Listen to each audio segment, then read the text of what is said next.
ഒരു ചെറിയ പിഴവ്, ഒരു നിമിഷത്തെ വൈകിപ്പ്, ഒരു തെറ്റായ തീരുമാനം, ഇതൊക്കെ ഒന്നിച്ചാൽ ഒരു ലോകം തന്നെ മാറിപ്പോകും. നമുക്കറിയാവുന്ന കഥയിൽ ജാക്കി ചാൻ എന്നും ജയിക്കും, പക്ഷേ ഈ കഥയിൽ അവൻ തോൽക്കുന്നു. ഇതൊരു വാട്ട് ഇഫ് കഥയാണ്, ഒരു ഇരുണ്ട് ഓൾട്ടർനേറ്റ് ടൈം ലൈൻ.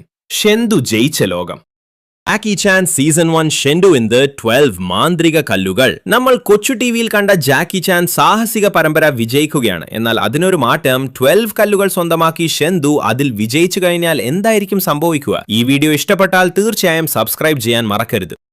സീസൺ 1-ൽ 12 ടാലിസ്മൻസ്, ഓരോന്നും അസാധാരണ ശക്തികൾ, സ്പീഡ്, സ്ട്രെങ്ത്, ഹീലിംഗ്, ലെവിറ്റേഷൻ. ജാക്കിയും ജെയ്ഡിയൊക്കെ ചേർന്ന് ഇത് ശേഖരിച്ച് ഷെൻഡുനെ തടയുന്നു. പക്ഷേ ഈ ടൈം ലൈനിൽ ഒരു ചെറിയ മാറ്റം. ഫൈനൽ ബാറ്റിൽ അങ്കിൾ സ്പെൽ ചെയ്യുന്നു, പോർട്ടൽ തുറന്നിരിക്കുന്നു, ഷെൻഡു ഉയർന്നു വരുന്നു. എല്ലാം ശരിയായ പോലെ തന്നെ. പക്ഷേ ജെയ്ഡ് ഒരു നിമിഷം വൈകുന്നു. ജാക്കി ഒരു അറ്റാക്ക് മിസ് ചെയ്യുന്നു, അവിടെ സ്പെൽ തെറ്റുന്നു. Uncle shock. അയ്യോ!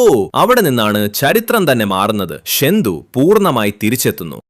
ഒറിജിനൽ കഥയിൽ ഷെൻഡു ഫുൾ പവറിൽ കണ്ടിട്ടില്ല. എന്തുകൊണ്ട്? കാരണം അവനെ നിർത്തി. പക്ഷെ ഇപ്പോൾ 12 ടാലിസ്മാൻസ് എല്ലാം അവന്റെ കയ്യിൽ. Dragon body restored, demon magic unlimited. ഇതൊരു വില്ലനല്ല, ഇതൊരു അപ്പോക്കലിപ്സ് ആണ്. ഷെൻഡു ചിരിക്കുന്നു. Finally I M free.